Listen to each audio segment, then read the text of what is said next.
yo creo que ya ahora sí vamos a tener mejor suerte y vamos a estar en contacto con el doctor Alfredo Grande. Alfredo, muy buenos ¿Cómo te días. va, Mario? Bueno. Gusto en saludarte. Igualmente para mí, siempre es un placer hablar con vos. Que realmente los oyentes también valoran mucho porque yo me doy cuenta a través de las respuestas de cuando envío los flyers, qué interesante, dice, va a estar Alfredo. y quiere decir que hay bastante gente que te conoce, o mucha gente que te conoce, y te conoce bien y tiene interés en escucharte. Y bueno, eso también nos viene bien para el programa. Nosotros también te aprovechamos y para mí es un gustazo realmente. Pero yo voy por la primer pregunta, Sí. Que es si nosotros habláramos de amos y esclavos, digamos, ¿no? En un reduccionismo clásico, por decirlo así, ¿no? Porque es un reduccionismo. La represión originaria sobre los deseos del esclavo es la condición ineludible de realización de los deseos del amo. Bueno,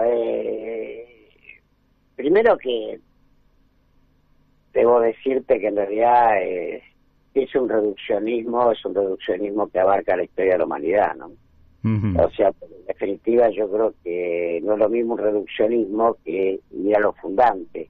Cuando hablamos del nivel fundante, mal que le pese a algunos, lo lamento, es binario, el nivel fundante es binario. Claro. ¿Por qué? Porque puede decir, bueno, está el atardecer, está el amanecer, todo eso, bueno, pero en el nivel fundante día o noche, o sea, hay sol o no hay sol, ¿viste? ¿No? Después, bueno, va a tener las transiciones, pero ya los grises, la famosa tema de los grises, ya no es el nivel fundante, es el nivel convencional. Entonces cada uno lo ve como se le ocurre. Un atardecer, vos podés decir, te va el día y podés ir llegar a la noche y las dos cosas son ciertas. Claro. Porque no es nivel fundante. Entonces, en un nivel no fundante, convencional, como por ejemplo se desarrolla la política en estos días, cualquier cosa vale, ¿viste? No importa. Porque no están hablando de lo fundante. Y en lo fundante vos realmente viste en el blanco, porque realmente la condición de esclavo es tomar los mandatos del amo como si fueran deseos propios. El famoso y siempre bien ponderado le pertenezco, ¿no? Claro. Porque la situación perfecta de esclavitud es cuando el esclavo siente como propio los deseos del amo. Mientras lo sienta como mandatos, y tenga claro que son los mandatos y no sus propios deseos, hay todavía la llama de la rebeldía está. Y ahí está, bueno, el ejemplo para toda la humanidad de Espartaco, ¿no? O sea, hay, digamos como que hay una esperanza, porque todavía te das cuenta que se están verdugueando. Siglos después, la situación actual, por ejemplo, la gente va y vota y cree que eso es un acto de libertad, cuando es el acto de la absoluta esclavitud. ¿Por qué? Porque el sistema está armado de tal modo de que se siga circulando en binarismos falopas, como que ahora tienen un nombre registrado, se llama la grieta. Sí. Pero la grieta es, en realidad, es una forma de ocultar lo fundante, que es esto que vos decís, los explotados y los explotadores. O sea, en la grieta, en los dos partidos, si la sección partidos, yo diría, los dos amontonamientos que forman la grieta, hay explotadores y hay explotados. Y esta elección fue grosera, ¿viste? Pues en ese sentido, cuando mucha gente de clase muy humilde, absolutamente empobrecida, yo no hablo de pobres, hablo de empobrecidos, votan a sus amos. O a los representantes de sus amos, porque ni siquiera son los amos, son los CEOs, son los gerentes, ¿viste? Entonces ahí se ve esto que tanto sorprende. En los barrios humildes se votó a la derecha, y obvio, y la derecha se nutre de eso. ¿De quién se nutre la derecha? Se nutre de un penaje de los más desesperados, por una cuestión que no es de alta política, y es que la necesidad tiene cara de hereje. Claro. Si vos dijeras la necesidad tiene cara de fascismo, firmalo, porque es así. Entonces, y además todos los movimientos fascistas empezaron con retóricas izquierdistas, rebeldes, Ahora el ícono de eso es Milei, pero Milei, como Milei hay mucho, ¿viste? Yo la otra vez, no me acuerdo dónde, decía que en realidad cuando se habla de populismo, en realidad de lo que se está es la identidad autopercibida, como se dice ahora, del noble y viejo Partido Conservador Popular. Claro. Esos son todos hijos de Hermano Lima. Vos sabés que yo cuando era más joven que ahora me preguntaba cómo puede ser conservador y popular. Entonces, tardíaño, ¿no? Me refugié en el Tíbet, en una caverna, y empecé a pensarlo. Y bueno, si vos hacés conservador más popular, lo que queda es populismo. ¿Pero por qué? Porque el populismo, más allá de las versiones extravagantes que tienen algunos sectores reaccionarios, el populismo calma, mitiga, disminuye los efectos, pero no va a las causas. Claro. Entonces, bueno, es cierto, si vos tenés que elegir entre alguien que te dé un plato de comida y te dé un beso, y otro que te tire al piso un hueso sin carne, ¿qué vas a elegir? Bueno, que te tira un plato de comida y te dé una caricia. Pero depende del plato de comida. Que eso lo llamás planes sociales, AUH o IFE o como le quieras llamar, es lo mismo. O sea, acá la matriz de explotación y de saqueo es infernal. Y en muchos debates, ¿no?, que yo en algún momento seguía y después ya me abrumaron que no podía más, ahí del proyecto justo, quedó muy claro, ¿viste? Acá el tema es el saqueo. Sí.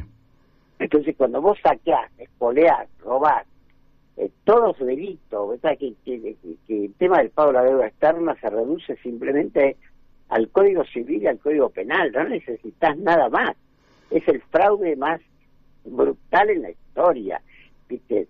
Totalmente fraudulento, engañoso, de mala fe, ¿viste? No tiene una a favor, no lo puede ganar ni Perry Mason ese juicio, ¿viste? Y sin embargo se sigue pagando. Sí, sí. Pero No. más lo grave, tomando lo que vos me dijiste, es que se paga como si fuera deuda. Sí. Eso es lo grave. Porque si uno dice, mira, me estafaron, me la metieron, ¿viste? ¿Qué voy a hacer? No tengo otra. No.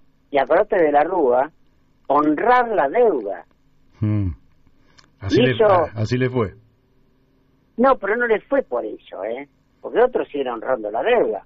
Cristina dijo, somos pagadores seriales. Sí. Y si no, pagó el Club de París. Es más, el mismo Néstor se endeudó con el Fondo Monetario poniendo la guita. O sea, que en realidad honrar la deuda la honran todos. Es más, hay que vos lo sabés bastante bien, un autoconvocado contra el pago de la deuda, porque en realidad no es deuda, es una estafa colosal.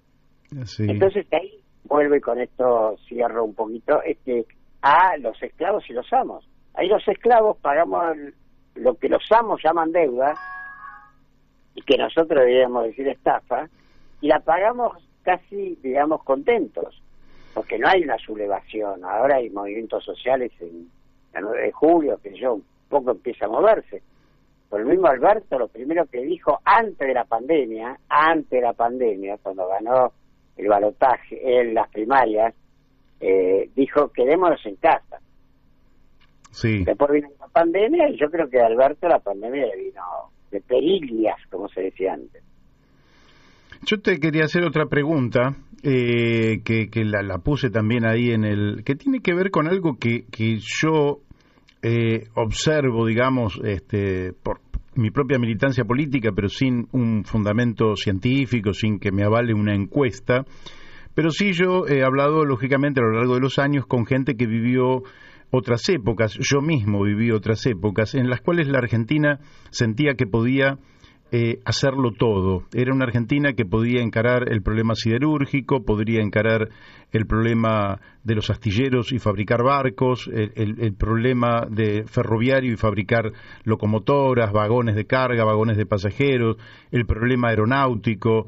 Era una Argentina que todo lo podía. Después tuve la impresión de que pasamos a una etapa, sobre todo por la última dictadura y el proceso de desindustrialización, más la derrota en Malvinas, donde ya no podíamos hacer todo aquello y desmantelábamos el Estado y desindustrializábamos el país, porque habíamos entrado en una etapa de resignación donde la excusa era que las relaciones de fuerza no nos daban. Pero mi impresión es que hemos entrado en una etapa aún peor, que es la pérdida del deseo de cambiar las cosas. Es decir, que ya no somos ni omnipotentes ni resignados. Estamos, y esto me parece que se agudizó con el tema de la pandemia. Tengo la sensación de que en nuestro pueblo es como que ha perdido ese espíritu de lucha que tanto lo caracterizó, más allá de que hay muchos ejemplos de sectores que luchan, pero que tanto lo caracterizó y que hemos entrado en una anomia del espíritu muy alta. ¿Lo ves así? Y si lo vieras así, o no, pero ¿cómo salimos de esta situación empantanada en la que estamos, donde la desorientación, en fin, el desestímulo por cambiar las cosas ha llegado tan profundo? Mira, no me haces preguntas como si fueran fáciles y se mueven los cimientos de Occidente, ¿viste? Primero, mira, hay una cosa que es increíble, ¿no? Pero vos sabés que los diputados, los senadores son representantes, ¿no? Sí. Yo digo que, bueno, yo digo muchas cosas, ¿no? Pero digamos que son representantes. Ahora vos sabés que en el derecho civil los representantes tienen que ver con representar a los incapaces. Ajá. O sea, la teoría de la representación, el que representa al otro, es porque el otro es menor o incapaz o medio tarumba. Entonces, el fundamento, digamos, político es que el representante no es que te representa porque vos necesitas que te represente. Te representa porque hay un supuesto que la Constitución no avala, el preámbulo, donde vos sos un incapaz. No digo vos, Mario Masiteri, por favor. Sí, sí, sí. Bueno, podría ser también. Pero cambiaría de representante. Entonces, ahí está todo viciado. Como dice, es nulo de nulidad absoluta, porque yo no soy un incapaz. Ahora, cuando yo en la charla me acuerdo que decía, el pueblo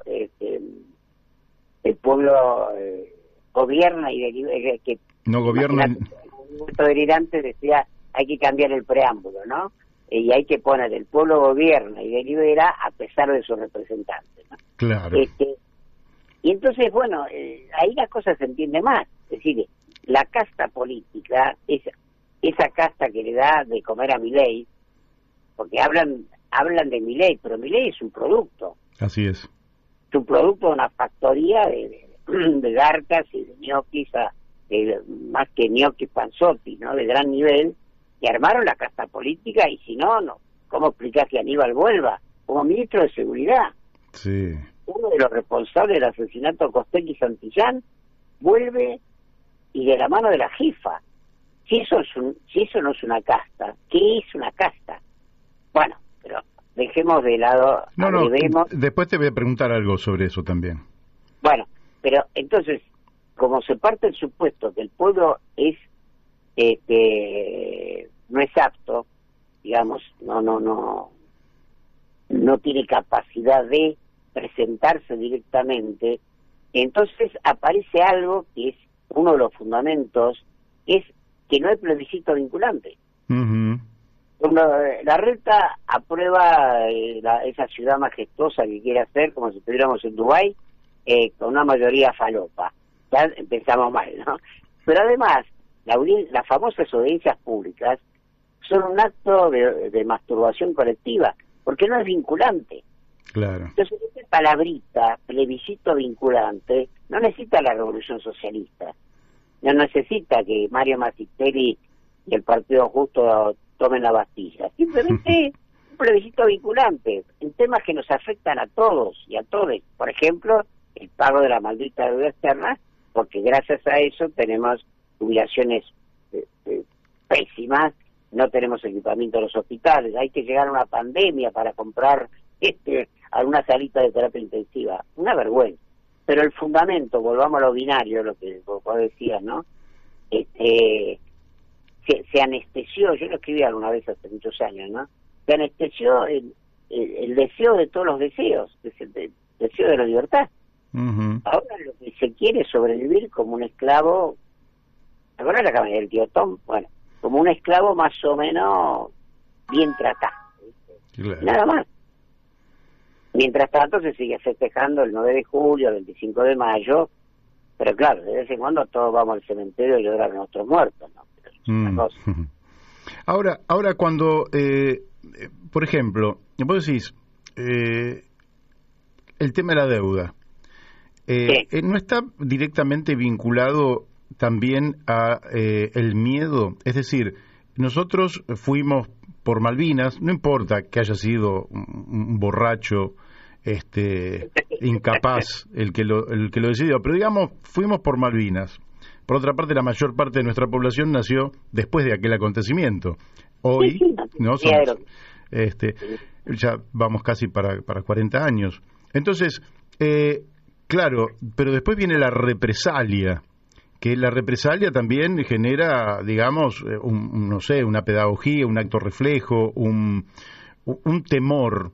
Y el miedo, que no es tonto y que no es sonso, no está jugando un papel y no se exacerbó el miedo con el tema de la pandemia y en definitiva terminamos siendo un pueblo de miedosos. Mira, no me gusta corregir, pero como hago muchas cosas que no me gustan, voy a corregir. Primero hay una diferencia entre miedo y pánico, ¿no? Sí. O miedo y terror, si vos querés. El miedo, como vos bien dijiste, no es sonso, o sea, el miedo es ante un peligro real, pero el miedo tiene la ventaja de que te prepara para la defensa. O sea, no te entrega, el miedo claro, no te paraliza. Como de alguna manera el dolor. Y cuando vos sentís el dolor, no seguís, excepto que te agarra un torturador de otros psicópatas que son incluso funcionarios, ¿no? Porque cobran sueldo y todo eso. Pero el dolor está al servicio de la vida, no de la muerte. O sea, claro. Cuando algo te duele, vos parás. Bueno, la publicidad dice que te tenés que tomar un analgésico, ¿viste? Son tan miserables que usan eso. Bueno, y con el miedo es lo mismo. Vos tenés miedo y decís, bueno, ¿qué hago? ¿Viste? Me preparo, no sé, cada uno verá lo que pueda hacer. Desde el viejo y querido churrinche hasta la bazuca, ¿viste? Cada uno ve cómo hace. O sea, los pueblos originarios tienen miedo. Entonces, por eso se buscan formas de defenderse para sobrevivir. Claro. Ahora, el tema es que el amo no impone miedo, impone terror. Y por algo se habla bien de terrorismo de Estado. Sí. O de Estado terrorista, que es para mí lo que sucede en estos tiempos, ¿no? Pero el terrorismo de Estado, está hablando del terror, no es miedo de Estado, es terrorismo de Estado. Y las prácticas siniestras de la dictadura genocida siembran el terror. El terror no te puede defender, es sálvese quien pueda, huís y avanzás hacia el que te va a fusilar. Zafarrancho de combate. Bueno, eso es lo que estamos, un zafarrancho de combate. Sí. Cada uno lo puede interpretar a su manera, ¿viste? Pero es un zafarrancho de combate, evidentemente está todo tan mezclado que, por ejemplo, una persona empobrecida de muy escasos recursos lo vota a Milei. Bueno, eso es y ya lo votaron a Macri. Lo que pasa es que ahorita hay gente que no aprende, ¿viste? O sea, también lo votaron a Menem. A Menem 2 veces. Sí. O 3. No me lo Pero yo no sé si vos, supongo que sí, porque sos más joven y tenés mejor memoria que yo, pero cuando Menem hizo el pacto con Bungie-Bor y con los Alto Garay, las peleas que hubo en ese momento, porque la mayoría del PJ apoyó eso, apoyó la reconciliación con Alto Garay. Menem lo abrazó a Rojas, al almirante Rojas, responsable de bombardeo en junio del 55. Entonces, frente a eso, Macri me parece casi gracioso, ¿viste? Como, ¿viste? Nada de lo que hizo Macri es peor que la traición que hizo Menem. Ahora, ¿qué recibió Menem como castigo? Morir de senador. Murió como senador. Esa es la casta, ¿viste? Sí. Entonces, el peronismo fue el hecho maldito del país burgués, el menemismo es el hecho maldito del peronismo. Y nadie se hace cargo de eso, porque todo empezó con Macri. Y no, la verdad es que no. El terror, ¿te acuerdas del retiro voluntario? Sí, claro. El terror, yo atendía a mucha gente en ese momento cuya identidad era estar en una empresa del Estado. ¿Te acuerdas que iba de abuelo, padre, hijo. Sí, claro. No existió más. Yo todavía me acuerdo de Entel. Preguntarle a la cámpora qué es Entel. ¿Lo Sí. que es un influencer? Es un youtuber.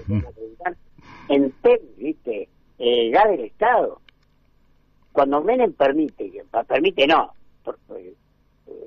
efectiviza que ya del Estado se ha privatizado por un diputado trucho. Sí. ¿Te acordás del ciudadano Kenan? Sí, claro. Que se murió y ahora es un ángel trucho, ¿no? Pero, y no se anuló la votación. O sea, se constató que votó alguien que no era diputado y no se anuló la votación. Eso también es terrorismo de Estado. Que hacemos lo que se nos canta. Eso fue avalado. No solamente fue avalado, que vino el delincuente de Manzano y se compró Edenor. Sí. José Luis Manzano. Acordate lo que decía, cuando decía que ahora no me acuerdo el nombre, yo me voy a acordar, que estábamos de rodillas ante los Estados Unidos. Dromi, gracias. Ves que sos más joven y tenés mejor memoria. Dromi. Y el otro payaso que le daba, no sé, juguetitos a los malvinenses para hacer la política. Guido Di Tella. Guido Di Tella, bueno. Cada vez que me olvidaron te voy a llamar, Mario. Es una línea directa, Mario contesta. Pero realmente, entonces, frente a todo eso, que a mí me hable mal de Macri, me causa gracia. Sí. Porque Macri le vino muy bien a Cristina, porque si hubiera ganado Scioli, iba a pasar esto que está pasando ahora. Iban a pegar a Scioli hasta que estuviera hecho un harapo en el suelo, como le están pegando a Alberto. Sí. Porque que le pegan a Alberto, pero Alberto no lo eligió el pueblo. No es que el pueblo salió a las calles diciendo Alberto, lo eligió Cristina. Sí. Entonces, peguen a los dos por lo menos. Ya que seamos justos, que cobren los dos. No, cobra solamente Alberto.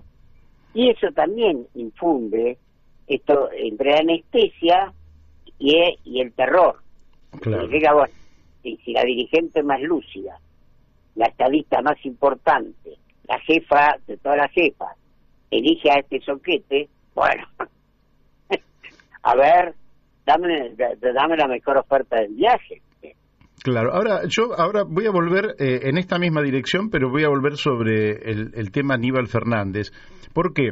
Porque hay un viejo dicho, creo que viene de los romanos, ¿no? Que Dios ciega a quien quiere perder, dice, o algo por el estilo, o a quien quiere ver perder. Ahora, suponete que yo hubiera estado, digamos, en este contubernio, después de las elecciones, en el peronismo, digamos, en la cúpula allí, no en el peronismo, porque me parece que la cúpula, vamos a decir. Entonces me preguntan, mirá, tenemos que renovar el gabinete y estamos pensando en Aníbal Fernández. Entonces yo le diría, no piensen en él, porque pensemos lo de Costec y Santillán, pero pensemos más acá que en 2015...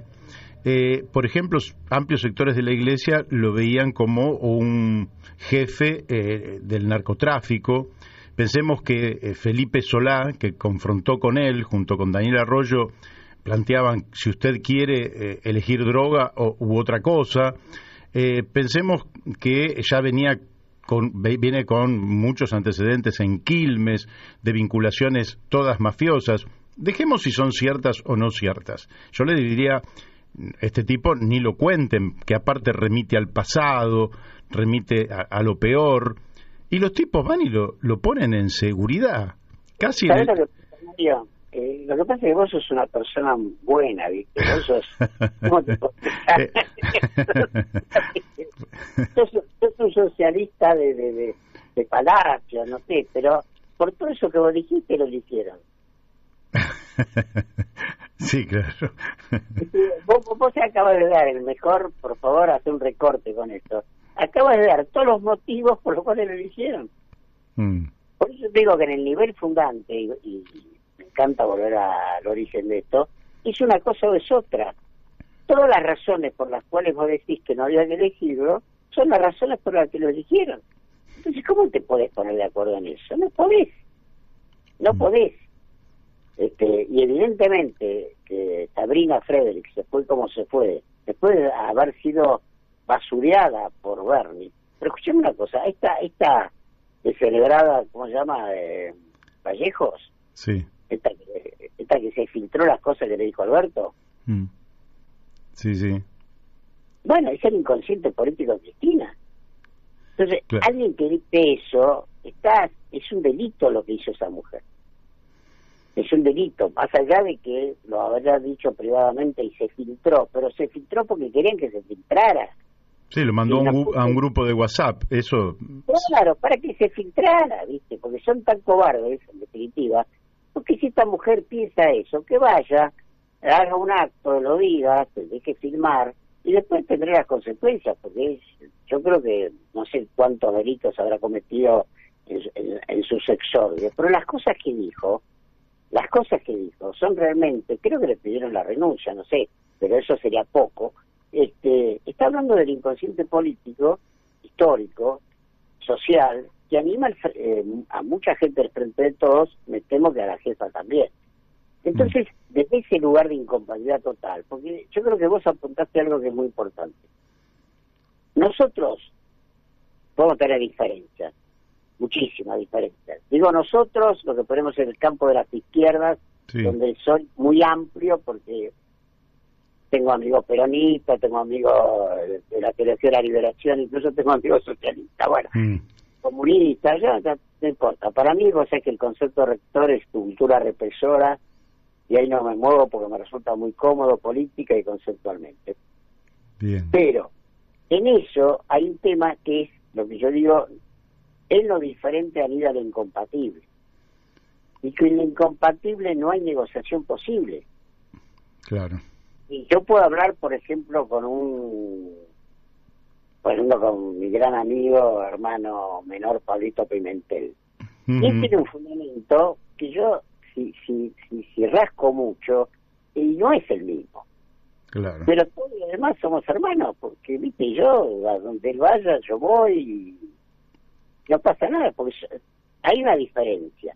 Ahora, con un incompatible, pero a ningún lado, viste. Y cuando Lutero se enoja con el Papa, es porque es incompatible y es un cisma. Entonces, ahora, el peronismo ha logrado que los incompatibles convivan. A eso le llaman, nos peleamos pero nos reproducimos. No, en realidad no se reproducen, se están metamorfoseando todo el tiempo, y cuando estaba Menem era menemista, cuando estaba Néstor eran kirchneristas, ahora con Cristina, fíjate que son cristinistas, ya no se habla de kirchnerismo, sino de cristinismo. Entonces, así es fácil, ¿viste? Porque bueno, somos sailing, ¿viste? Pero en última instancia, yo creo que una tarea pero absolutamente necesaria es juntar a todos los diferentes y destruir a todos los incompatibles. Porque si no, seguimos realmente en este cambalache donde se hace mucho daño, porque realmente Ceramo, vos en el relato lo repudiás. El problema es que vos también querés Ceramo. O ama. En ese sentido, yo con el peronismo más tradicionalista, mira, yo no sé, te acuerdas una forma implicado que yo tengo que dice una noticia buena y una mala, ¿no? La buena, mi único heredero es el pueblo. La mala, los trámites sucesorios los hace el Partido Justicialista. Yo creo que el Partido Justicialista ha logrado destrozar el fundante de verdad del peronismo, ¿viste? Pero se escribe, después de tantos años que murió Perón, que murió Evita, yo para Pelota Trapo escribí un trabajo que se llama No será, porque tomo la frase de Evita, que dice el peronismo será revolucionario o no será. Claro. Bueno, a esta altura está claro que no será. A esta altura no será. Bueno, pero que está bien, pero yo le paso la bola a los peronistas. Contesten a Eva Perón, por favor. ¿Qué tiene revolucionario para la deuda externa? Ahora yo te voy a hacer una pregunta con respecto a esto que vos estás planteando de lo incompatible, digamos, ¿no? Sí. Yo soy un tipo que viene militando desde pibe, Sí. sigo creyendo más o menos en lo mismo que creía cuando me incorporé siendo casi un niño, porque tenía 14 años. Me veo ahora con 14 años y digo, qué cosa rara, pero era un tiempo histórico así. Ahora bien, también esto me ha permitido, por ejemplo, en el año 2000, esto lo cuento nada más que en el año 2000, a mí me habían elegido secretario general del Partido Socialista Auténtico y nosotros fuimos con un candidato a jefe de gobierno de la ciudad de Buenos Aires que había sido defensor del pueblo durante más de 10 años, Antonio Cartañá. Pero también iban otros candidatos. Entre esos otros candidatos iban Domingo Cavallo. Detrás en la lista de Domingo Cavallo iba Elena Cruz, que seguía defendiendo el terrorismo de Estado. Pero también había otros en esa misma lista, no en otra, y entre esos otros uno era Alberto Fernández y otro era Diego Santilli.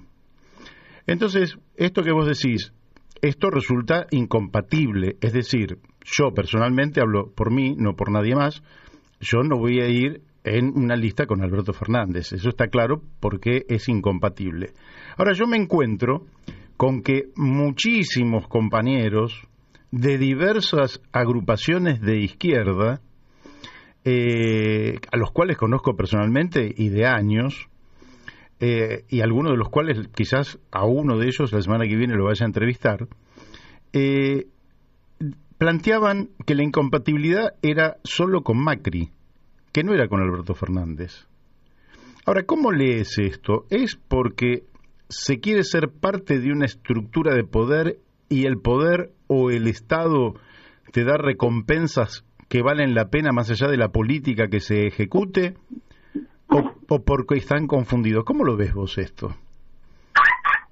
Bueno, yo te voy a responder con una pequeña historia. ¿Vos te acuerdas cuando Macri entró a los balazos al Borda? Sí, claro, sí. Ahí hubo compañeros nuestros que estaban así, que fueron víctimas, así que me acuerdo bien. Bueno,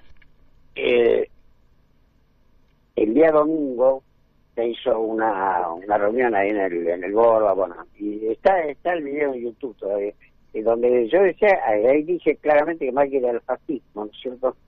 Y que el fascismo no llega solo, sino que llega por la complicidad del progresismo, los socialdemócratas y todo eso, ¿no? Plantear que la única incompatibilidad es Macri es suicida. ¿Qué es lo que está pasando ahora? Parece que no era la única incompatibilidad Macri, ¿cierto? Entonces, cuando vos estableces la barra del incompatible en lo extremadamente incompatible y todo lo más te lo comes, es un aforismo último que dice: los que se acostumbran a tragar sapos terminan vomitando víboras, ¿no?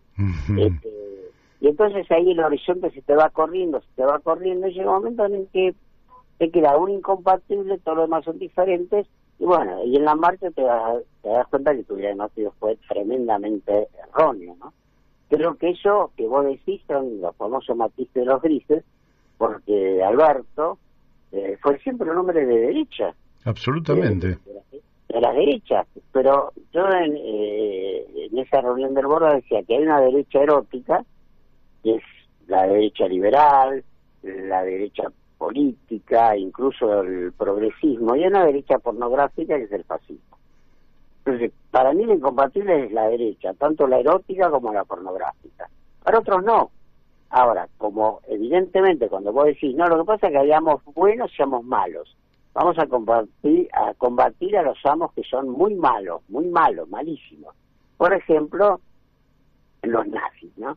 Bueno, ahí te quedas de aliado de los amos buenos, que sería, por ejemplo, Churchill, ¿viste? Que fue el que hizo con un título, pero no, la historia parece que lo absolvió. Bueno, entonces te quedas con los amos.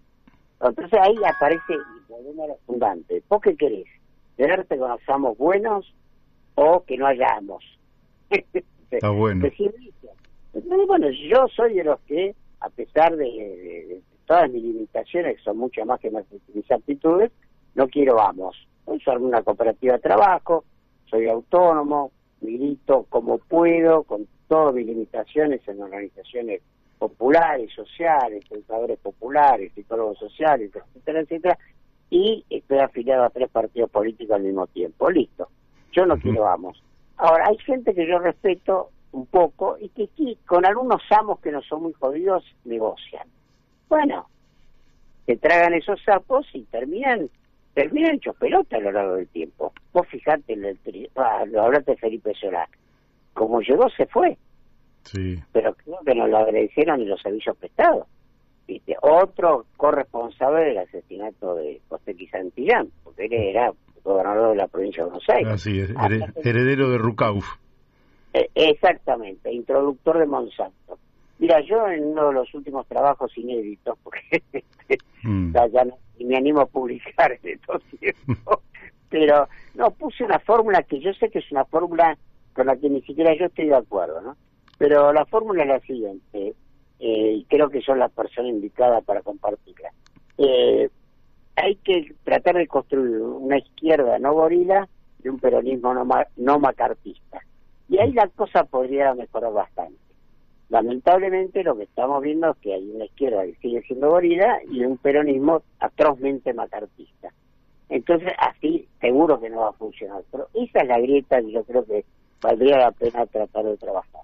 Claro, claro. Sí, el tema de las derechas e izquierdas mal planteado lleva a errores muy groseros, porque yo en algún momento decía, si vos, por ejemplo, entre un torturador que te tortura con 380 y otro que te tortura con 220, ¿no? El de 220 está a la izquierda del otro, estás en una mala disyuntiva, porque vos estás en contra de la tortura, no si es con 380 o con 220.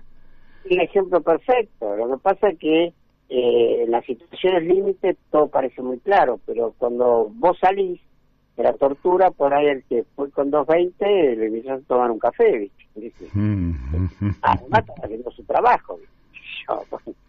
Como dicen los tipos que tienen razón, no es personal, claro que no es personal, pero es político. Bueno, acá es una muy buen ejemplo este que vos trajiste, ¿viste? Y tiene que ver con algo que, bueno, ya ni me acuerdo lo que escribo, pero decía, no es que sea bueno, lo que pasa es que es menos malo. Bueno, sí. y a lo menos malo lo ponemos como bueno, estamos en el horno mal, ¿viste? Mal. Tenemos la diferencia, y creo que a vos te ha pasado también, hemos sufrido muchas derrotas, pero el fracaso es cuando uno se derrota a sí mismo. Del fracaso no se vuelve, de la derrota sí, ¿viste? Siempre la podés seguir peleando. Ahora, cuando vos para ganar te derrotás a vos mismo, el famoso tiro en los pies, en realidad no es en los pies, bastante más arriba de los pies también, eso no hay retorno, porque quedás eunuco, quedás mutilado, quedás no apto para ningún servicio. Las derrotas, ¿viste? Y las grandes historias de la humanidad, los grandes derrotados terminaron siendo los grandes victoriosos. Claro. Pero claro, estamos en un país de fracasados, eso es cierto. Es un fracaso total que para el peronismo no va a haber podido hacer ninguna cuestión así crítica profunda, autocrítica de Menem, de la misma manera que el Partido Comunista tuvo que hacerla y no del todo de Stalin, y bueno, seguimos peleándonos. Yo por eso, una de las personas que menos simpática me cae es Luis Zamora, porque en un momento de la historia, vos te acordás el Prepul frente al pueblo, sí, logró ser tercera fuerza, ¿viste? Sí. Y Zamora se dedicó a romperlo así, hasta que por supuesto lo logró, ¿no?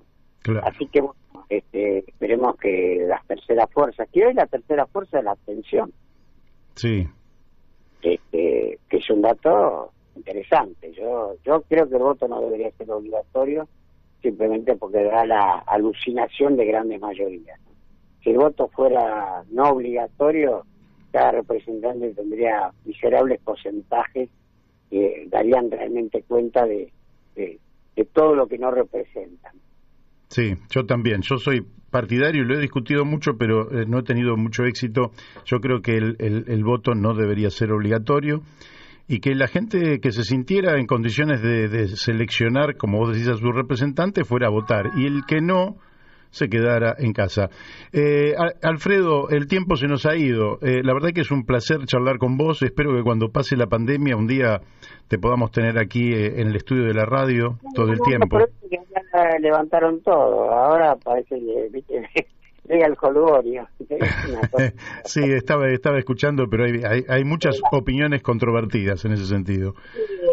Pero eso es lo grave, ni en eso, ni en una política contra un virus se ponen de acuerdo. Es patético, patético. Así es, ni más ni menos. Muchas gracias por el llamado y realmente a mí también me gusta mucho charlar contigo, así que algún día hagamos un partido juntos. ¿Cómo no? ¿Cómo no? Espero que no pase demasiado tiempo, sobre todo que hoy empieza la primavera, así que vamos a tener 3 meses por delante para poder hacerlo. Te mando un fuerte abrazo, Alfredo. Fuerte abrazo, Mario, gracias por todo. Gracias. Bueno, ustedes lo han escuchado, hemos hablado con Alfredo Grande, psicólogo, psiquiatra, una personalidad, un individuo único, con el cual es un gusto charlar porque sus ideas tienen un alto grado de originalidad en el marco de una cultura personal muy amplia. Vamos a la tanda de la radio y después seguimos con Héctor Polino.